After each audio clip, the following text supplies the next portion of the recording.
Brokemans. To the Brokemans podcast. We ask that you like, comment, and subscribe if you are on YouTube so that we can continue to push our message out there and let people know that they are not alone and have these awkward and meaningful conversations that are needed. If you're on Spotify, please refer a friend, send it out. And on YouTube, the link below will take you to our store where you can purchase merchandise, hats, hoodies, t-shirts, crop tops, however you feel, to support the podcast and allow us to move forward and build more. Thank you for watching. Thank you for listening. And if you have any topics for podcasts or any subjects that you want to be talked about on the podcast, please send us a comment, email us, send us a message on our Instagram. Go follow us on every social media platform. And when we get that message about a topic you would like to bring up, if you like, we will also mention your name. And then we will have that important conversation. Thank you for listening. Good morning and welcome to the Brokemans podcast. We are back after a very healthy break. Today I am grateful for friends. I am grateful for finding a brother that's behind the cameras, Josh, and another brother sitting next to me, Larry. Good morning. Morning, my guy. Yes. Gratitude. Anything you're grateful for this morning? Kids, health, and wealth. I mean, I'm not the wealthiest man in the world, but I got enough to get by, so I'm okay with that. Most people take that for granted. Nah. I've been in the slums. I know what it is, so I know exactly what I have. The ability to wake up in a house that I own with things that I own. I don't take that for granted at all. Yeah, a lot of people take those things for granted, man, and being that they don't have enough. They don't think they have enough, but they're walking. They can see, they can touch, they can smell. They're not taking things into full consideration of what gratitude is. Yeah. And that you probably just say what is enough, though. What is enough? That's a great question. What is enough? Me being able to eat and put food on my table and being able to drive back and forth to work, I think we're very wealthy in that aspect. I mean, we're better off than we were 300, 400, 500 years ago. We have working AC. 5, if I'm hot, 6, 7 years ago for me. I mean, no shade to the ancestors. I respect everything that they built. I mean, foundation is key for anything. Yeah. That being said, I also realized that 3 to 5 years ago, I was in a whole different place than I was now. Mentally, financially, spiritually. It's a lot of things that 3 to 5 years ago that I would look at myself then and be like, yeah, you had some growing to do. Let's go mentally first. What do you mean by that? Mentally just being strong. I think you start doing challenges. For me, I do a challenge or something to try to push my body. And mostly I feel like I push my body because mentally I tell myself I can't. And the moment I say I can't, you got to do it. Because why can't you? Isn't that enjoyable, though? It is. For a while, I hated that aspect about me because it's like, all right, well, now I'm doing another challenge for what? So it was like, I'm giving up something small, give up candy for 6-7 months. And then that turned to, all right, make sure I drink a gallon a day. Cool. And then it turned into somebody saying you can't give up meat. All right. And now I'm 12 years in, haven't had meat. So it's like always trying to figure out a way to challenge myself, but in a respectful way so it's beneficial to my body in general. How's the energy level for you when it comes to giving up meat? Do you remember the difference? Very high. Well, now my body's adjusted. Within the first 3 to 4 years, like I can definitely tell that when my feet hit the ground, all right, let's go. And I'm still that way in the gym. Like I think I'm jumping around a little bit, but going into prep and things of that nature, I did take little pre-workouts, but for the most part, once I get in the gym and I get going, it's go time. And that was from taking out meat? Yeah, for me. Okay. A lot of clean eating. I'm tilapia, salmon. I have shrimp every once in a while, but not really. Some crappie, sunnies, things of that nature. So as long as it's just fish, I catch, I reel, or we go and we buy sometimes too. So. When was the last time you had a piece of candy? Yesterday. Me too. I had some gummies. Oh, yeah, gummies. What did I have yesterday? I had some gummies. What's it yesterday? What's the day before? I had a Snickers bar, almond. So it's Albanese gummies. If you haven't had them, do yourself a favor. You're welcome.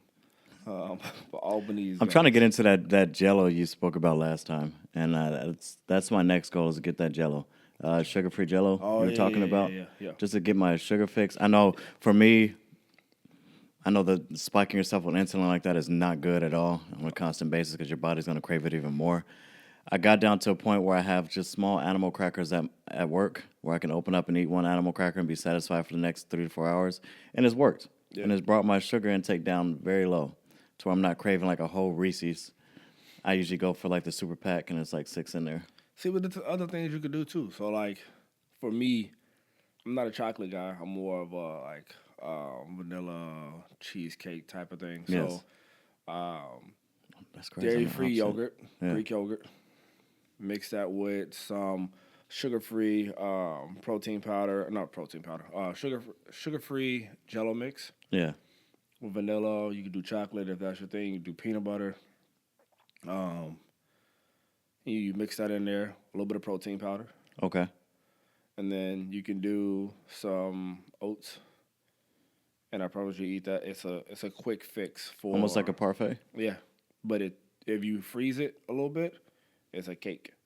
Okay. If you cook it a little bit, it can be a cake. It's really, really good. I have to get back into yoga. I used to do parfaits all the time, and I do my phases of getting like slightly addicted to what I make and whatnot. So I do those things, and that's why winging off the candy is pretty good. Yeah. Yeah, and it's working so far. Good. It's working. What else did you struggle with mentally 3 to 5 years ago? Temper. Just understanding my temper. Like I was afraid of being angry and being the angry man, the stereotypical angry person, and always angry at something. And I didn't want that for myself.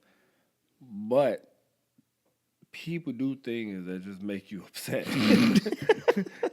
So I have to agree with that. It's just finding that balance of like, all right, it's okay to be angry. It's okay to feel anger, but I think letting it consume me for the most part is something I had to push away from. So, not being locked in by it. Yeah, I think doing that it forced me to just let a lot of people go, move away from a lot of people, and not be around a lot of people. And I think doing that has helped me mentally because I don't feel weak in the aspect of letting something that somebody said consume my thoughts, but also I feel empowered with the fact that I don't have to give you that energy. I don't have time for that. I am at peace. I don't have time for it.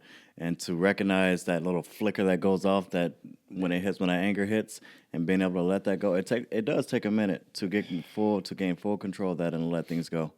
Yeah. And to realize the ripple effect of anything that I do if I let this anger take control. I mean, like the emotional outburst of it. Now when it happens, even if I win right there in the moment, later on down the line, I'm going to feel pretty stupid because I'm going to look back like, I did that. What they say to the outsiders, to an outside person watching two people argue, they don't know who's right, and you both look like idiots.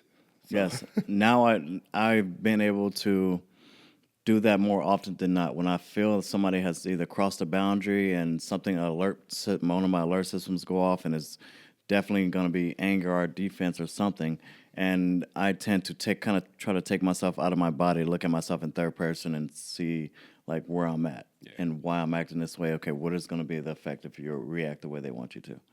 And it's very hard not to react the way people want you to sometimes. Like we've had conversations, and you and I have had similar upbringings, and the nature and the natural. I'm confrontational. I'm okay with confrontation. I've gained to like it a lot. You thrive in it in the moments because it builds character. It lets you know and lets the individual know where the line in the sand is, and I'm okay with that. But there's also growth and understanding that not everything is confrontational. Sometimes you just need to express yourself in a way where both parties can get the respect that they desire and be okay with that. I think that's when egos come into play too. Yeah. Being able to let it go. But with that being said, we're going to take a 2-minute break real quick and come right back.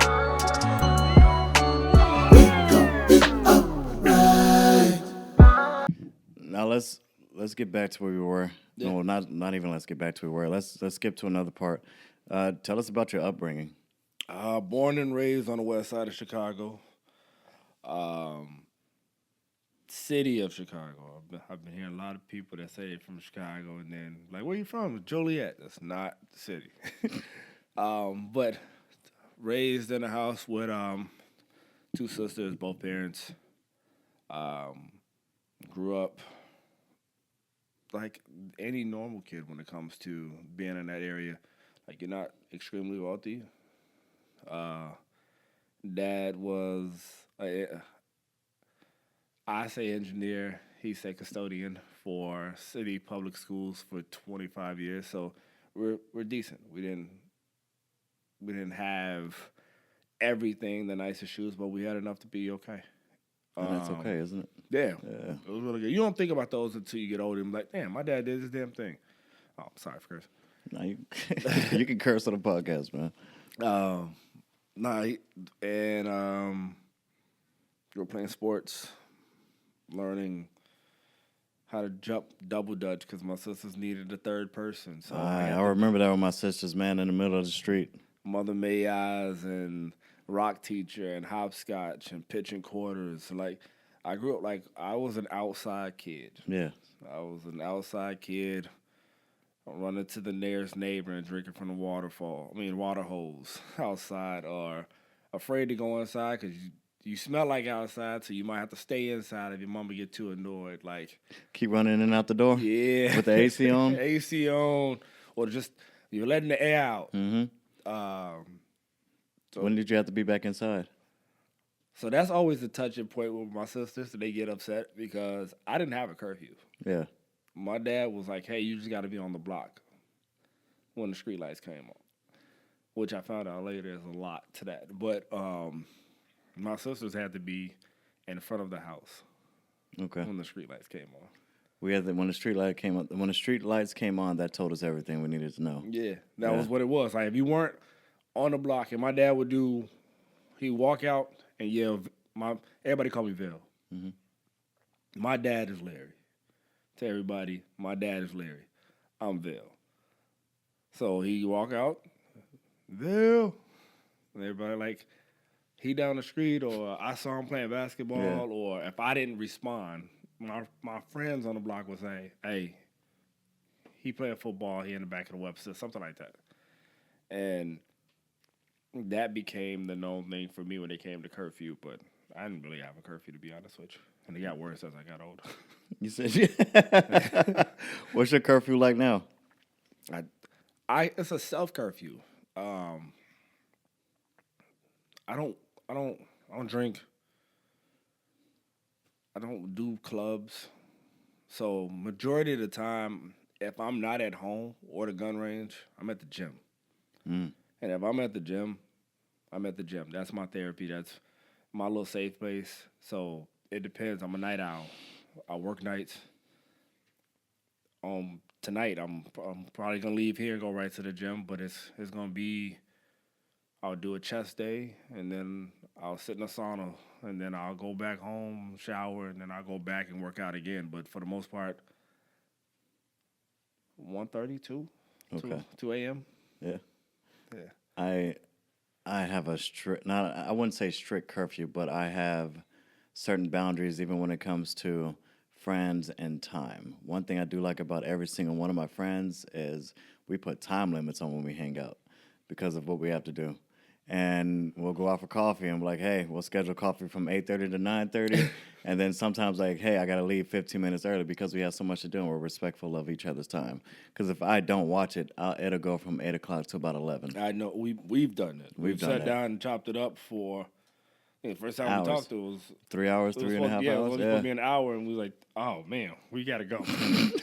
We got stuff to do. But I do love that. My curfew when it comes to hanging out, I don't go clubbing.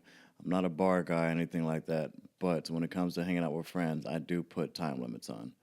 Or if we go hiking somewhere, like, okay, we'll go hiking from about 7 a.m. to about 11, then we'll head back home. Yeah. We time everything out just so I can have my day. and I can continue to do the things that I need to do, and the whole day is not taken up. Because a lot of times when that does happen, you're like, okay, I didn't have time for this or this. So schedule. Yep. I've come to find from a person that did not go by schedule. I had a point in my life where I was like, hey, everything can be what it is. I'll take it as it comes. And as I get older, I'm like, that is not how it works. It can't work that way. That's not how it is like my day to day. So, but when I'm on vacation, I don't like structure. When I'm on vacation, do not. Oh, Don't give me an agenda. I'll do. I'm so bad that if you give me an agenda, I'll do everything I can to go against that agenda. I don't. If I'm on vacation, yeah. We're getting breakfast. I'm like, cool. I'll go order the most dinnerest dinner of all dinners, just to prove a point of like, no. All right, so you're as petty as I am. I am. I like it. I am very petty. No, if I'm ever on vacation and I'm somewhere and my friends are there too, I'm sleeping and I'll get up when I get up. Yeah. Don't schedule nothing. Don't schedule anything. Don't schedule this because it takes the fun out of it. But it's hard, so there's compromise to it too because my wife is a agenda person. So we went to New Orleans and her thing is, I want to do this, this, this, and this. Cool. Very cool. As we're walking up the strip, if anybody's been to New Orleans, we're like Bourbon Street. I've been there. So walking down and you can smell the food. Yes, bro, it is. And it's like 10:30 and she's like, I really want some gumbo. Let's get gumbo. But it's not dinner time. So? All right, well, you wait here for dinner time. I'm going to go in this restaurant and I'm going to get some gumbo and some crawfish. And she's like, well, I guess we can. I'm like, there's nothing telling us we can't. Bro. Besides your schedule. Josh, you ever been to New Orleans? No. Oh, my gosh. The food Do there, yourself man. a favor. We're going again next year with some friends of ours. The food. That is why I will never live there too much. But the food is absolutely delicious. It was like every corner restaurant I went to, and I went years ago to visit my brother. And every corner I went to try food, delicious. It got to the point, I remember us all sitting at a round table, and we got our food and looked at like, bro, this looks delicious. And all of us, it was at least 10 of us there. We started just rotating plates, eating pieces off each other's plate, rotated the plate, till it was all gone. I was like, bro, I have never tasted food so good. The only thing I would do different is instead of getting lemonade or something with every meal, I would get water. Because by the end of the night, my hands were swollen from the salt. That might, okay. Yeah. I would just drink a ton of water. Yeah. After a while, it was like, you don't notice it because I'm walking around in Crocs, but then my ring wouldn't, it started hurting on. We walked over to the nearest Walgreens and got some allergy medicine just because I felt like something was going wrong. But it was just like all the salt consumed. Yeah. So that's the one thing I would do different though. Okay. So we'll go back to where we were. We talked about some of the mental battles and mental struggles. What were some of the spiritual struggles, even 3-10 years ago? What were some of the spiritual struggles that you struggle with that are now different? The turn for me now is why not me? What do you mean? I think for a while the why me was engraved in my head. I've dealt with a lot of death, from losing cousins at an early age, aunties at an early age, to damn near every year when I was in college losing somebody. And I think the mindset of why me? Why is this happening to me? And then switching that to just questioning God and questioning my spirituality when it comes to, all right, what they say, death got to be easy because living is hard. Mm-hmm. So I think that's sitting in my mind and thinking that of all right, this sucks. So just switching it, I'm like, all right, I'm still breathing. I'm still doing well. I'm not where I want to be, but I'm where I should be. And I think being where my feet are has been something that I had to consistently remind myself of, all right,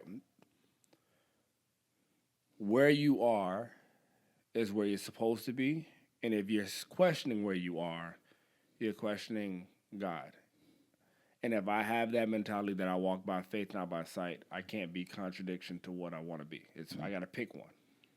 So if I'm saying that this is what I believe, that I walk by faith, not by sight, and then what I am and where I am is where I'm supposed to be. And I think that's embracing that now. It's tough. You have your days where you want more. I want to do things in my house. I want to be in a hotter climate, things of that nature. But where I'm supposed to be is where I'm supposed to be. And letting it go. Once I switched that to that, it was more like, all right, why not me? Okay, letting go and enjoying the moments. Yes. Yes, absolutely. Would you you brought up something, and I don't know, we all have people that we have to grieve and whatnot. I had surrounded by a lot of death, and you just start questioning everything. I remember that feeling when friends were dying from high school and whatnot, and you begin to question everything. You even, rightfully so, as a human, it's part of the human experience. You even question God. Right. Like, what is this? What's going on? And you start to question your spirituality. And even when I was religious, you question that. Just every single question in the book. And I think it's very healthy, and I think it's right for growth. Right. I think acknowledging that and having questions, even questioning God, is right. Yeah. You should. And I think within questioning people, you start having a better respect for everybody.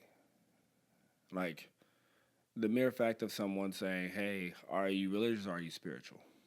To me, the old me, 5, 7 years, 10 years either, would have wanted to, hey, let's talk about that. Let's debate that.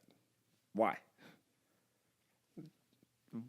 But there is no debate in it. We both said the exact same thing. Mm-hmm. We just labeled it different. Yep. So in that, it's just having a better respect for oneself, having a better respect for your brother, mm-hmm. and then understanding that we're all walking this thing of life and trying to figure it out. But also, if I question God, who am I to question you or the next person for their questions for him as well? Absolutely. When somebody tells me they're religious or spiritual, okay, yeah.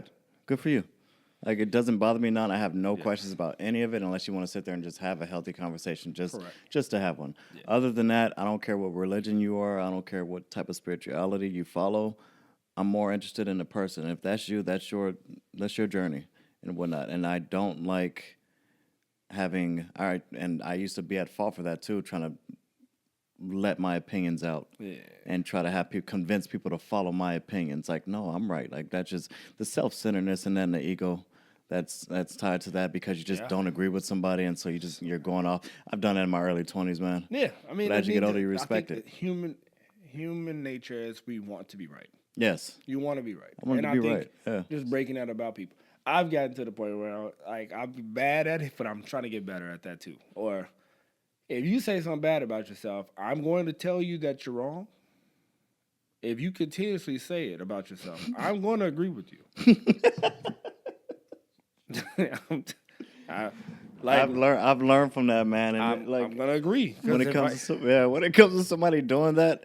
Like you said, once I'll give it maybe one time, and after that, either I'm not gonna agree. I'm just gonna sit there and listen, because I know nothing that I say will change anything that you have to say. See, to get a person to stop, I'm gonna start agreeing. I have an individual now who'd be like, "Man, I'm the smallest person in the gym." You kind of are.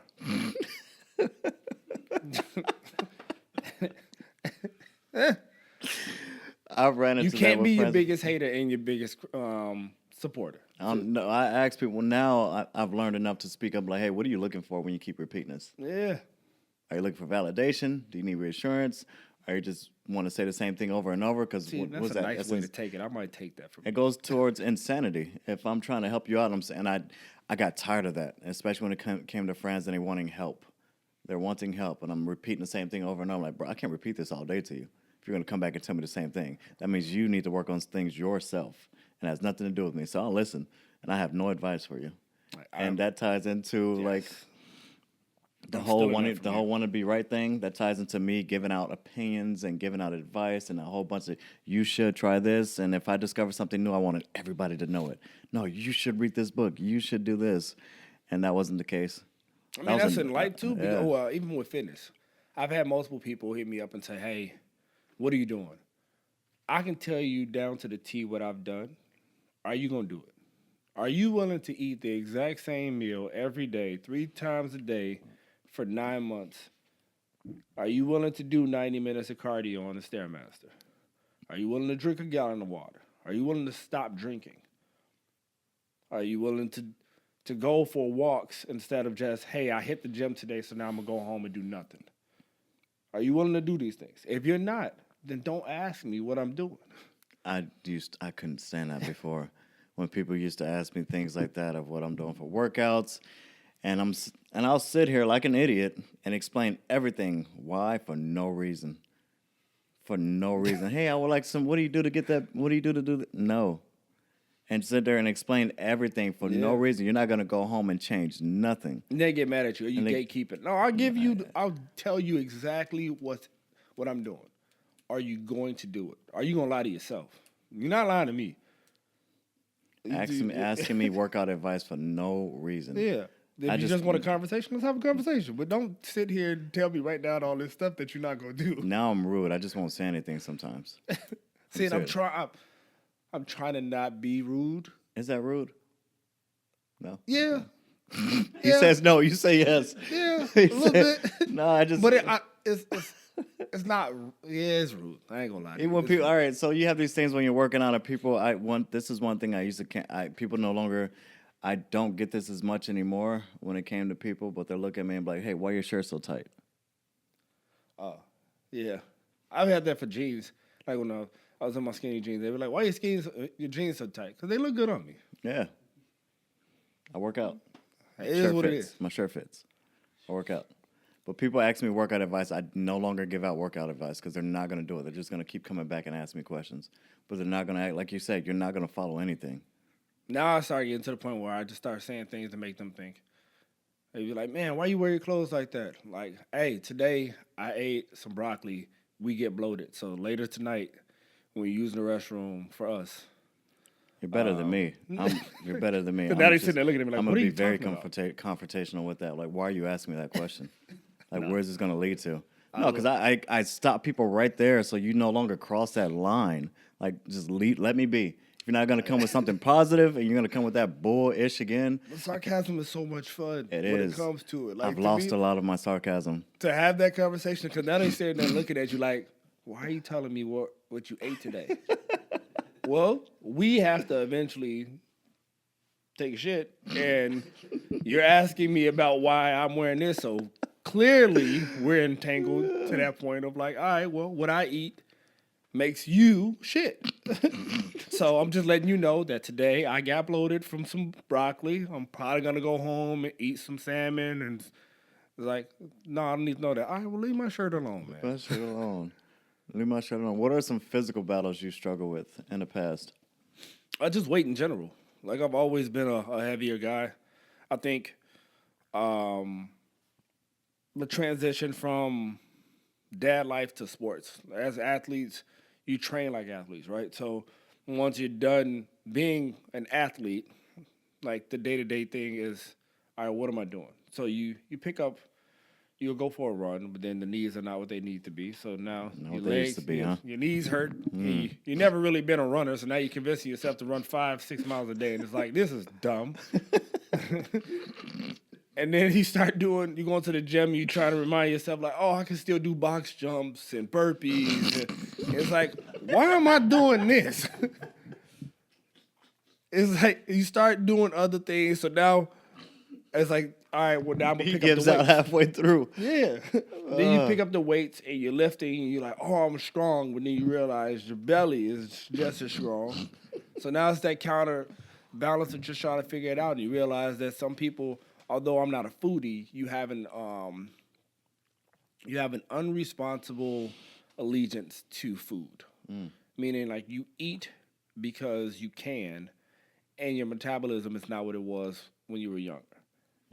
So I think once I learned the discipline side of how to eat, and then eating just to fuel my next workout and things of that nature, I got my tack and my niche for being an athlete again. Okay. Dad athlete. That little fire. Yeah, so now it's like I'm training to make sure I'm around for my kids. I'm training to make sure that one of these days my nephews are going to say, hey, uncle, I think that I can beat you in nothing. Like, that's the answer I'm giving them. You can beat me in nothing. I like that. And I think that's my little fire. And so physically, that's what I've struggled with. I ruptured my Achilles when I was 25, so coming back from that. So it's just like the balance of not chasing who I was, but building something that's I feel like is functional, but just as dominant. Yes, I like that. It's different. Yeah. I like that a lot. I remember you telling me that, first, my question is, after being a college athlete and whatnot, what was the biggest you got to? I bulked my heaviest weight. So there's 2 stages of Larry. Okay. Larry, before the workout and depressed Larry, I think I probably got up to 250. Okay. Ruptured my Achilles, lost it, and got all the way down to 217. And then I bulked up for my latest prep. I got all the way up to 265. Dang.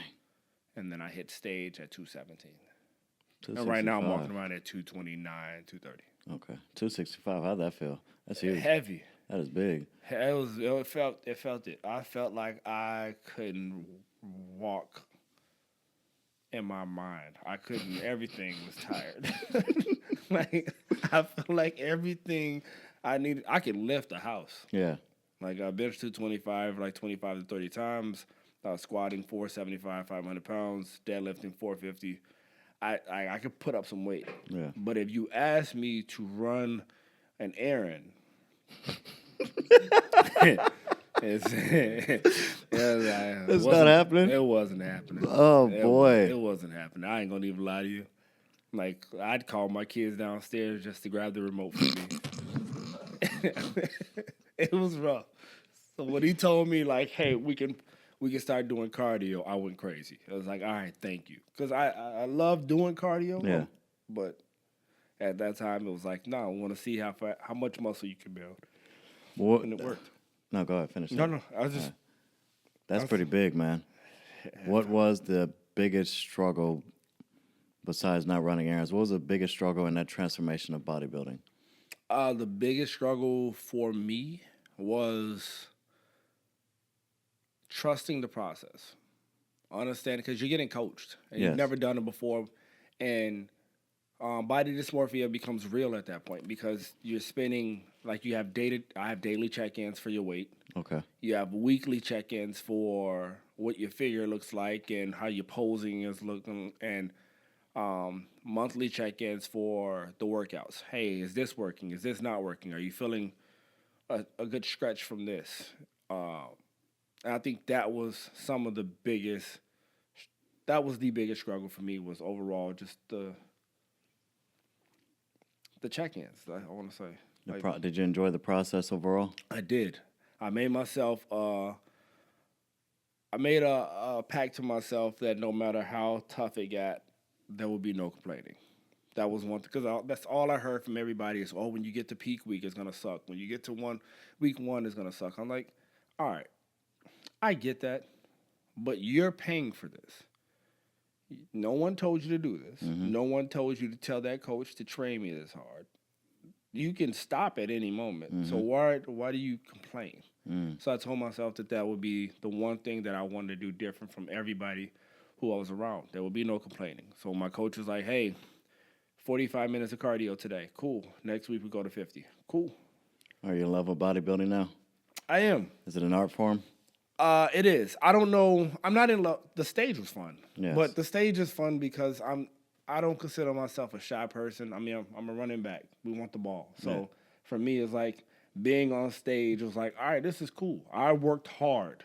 Mm-hmm. So I know no matter what anybody in the stands are looking at, you cannot say that I do not belong on this stage. Powerful. Thank you. So that, for me, that was fine. Yeah. Like, that was my thing of like, look, work as hard as you can so when you're on stage, you belong there. So you don't even feel like you don't belong there. And once that's out the window, being on stage was easy for me. I trained for this. Okay. But as far as like getting up there a ton of times, no. But as far as the process of bulking and cutting and things of that nature, yeah, I'm a lifer now. I think that's fun. All right. Thank you.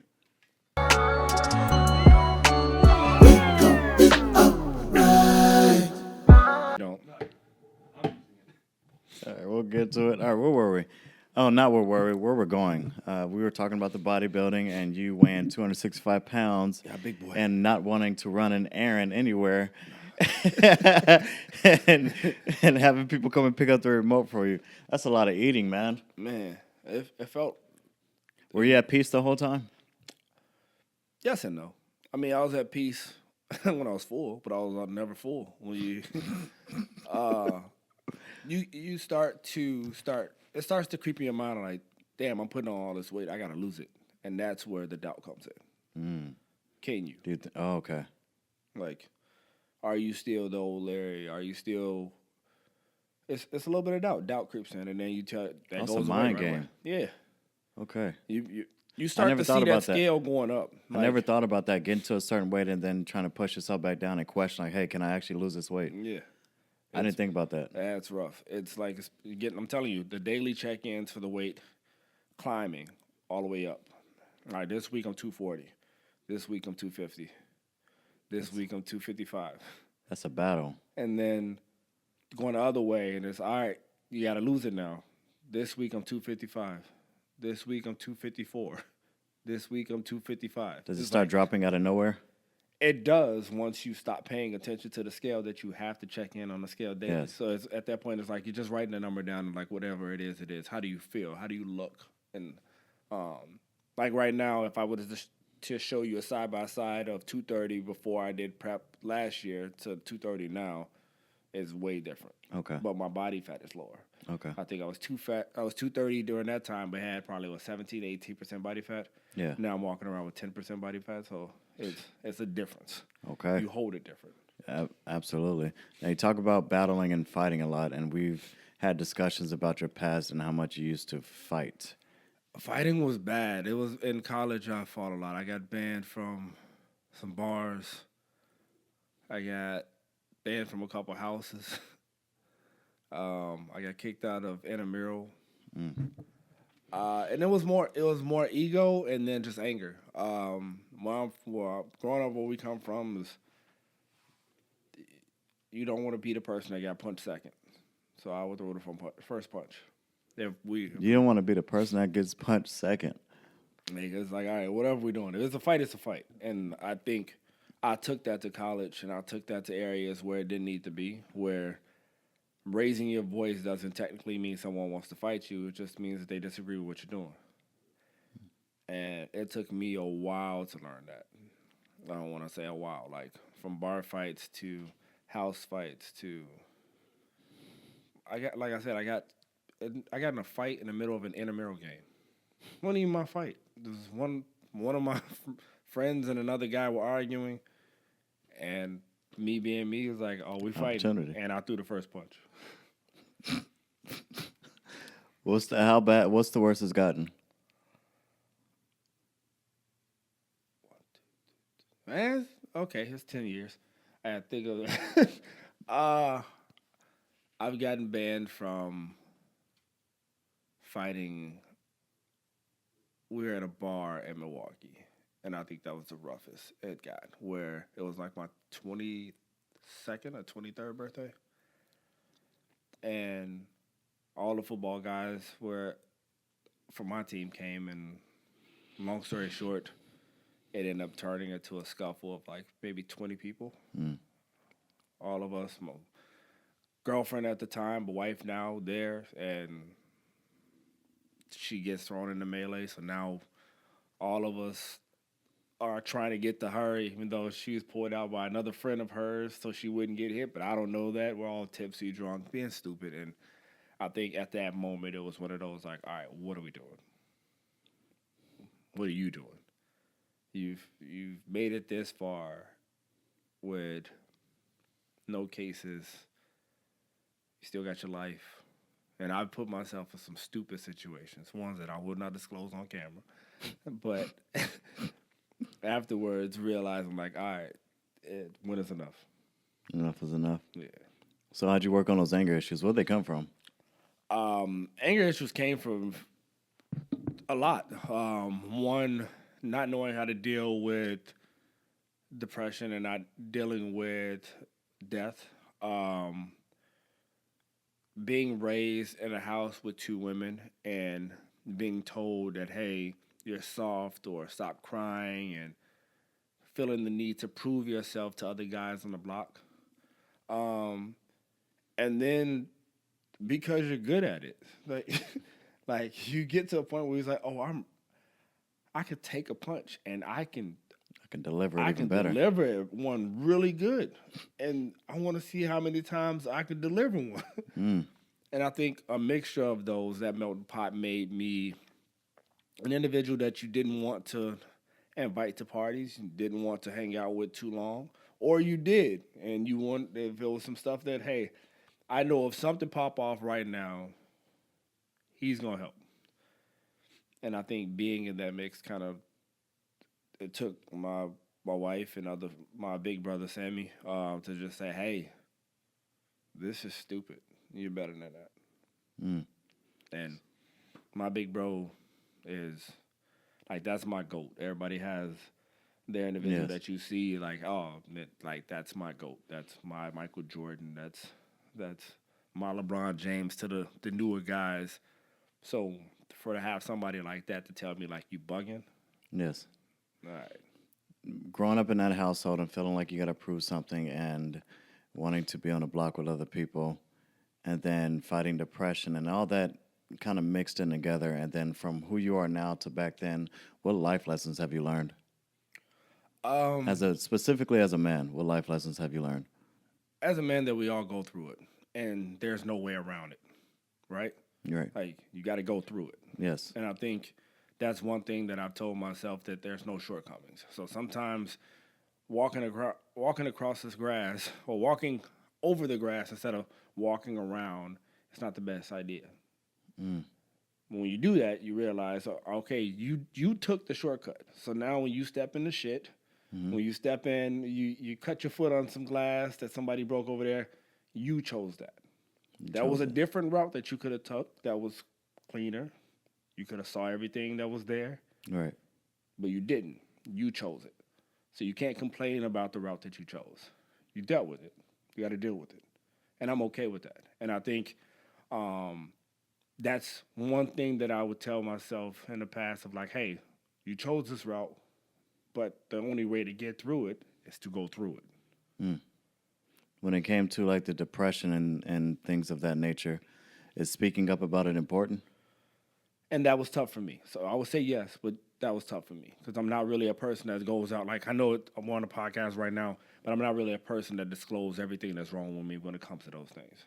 No, I apologize for interrupting, by the way. No, when it comes to those things, I mean, not even like speaking about it out loud, but speaking about it even if we're out off camera when you were younger, speaking to someone like, hey, I'm going through something and I just need somebody to be there. Yes. Was that something tough for you, or did it? It was tough. Yeah. I do everything on my own. So trying to getting to that point was difficult for me. I mean, it's better now, but I'm learning. Like, I'm still a very independent person. I can figure it out. So I'm still going through that. I still go through my ebb and flows of that too. Where it comes to like, I don't know if I can share, or I don't know if it's not safe talking, but I can figure it out. Yeah. And things like that. And I do try to talk myself out of that a lot of times. Okay, just call them. Call your friends and say, hey, I just need to speak real quick. That's one thing I've told people. If they cross your mind, they cross your mind for a reason. Mm-hmm. Hey, you all right? Yes. Doesn't have to be more than that. And when I get asked, I'm not afraid to say, no, I'm not doing okay right now. Just a little mental struggle at the moment. Or, that's it. Hey, I'll pull up.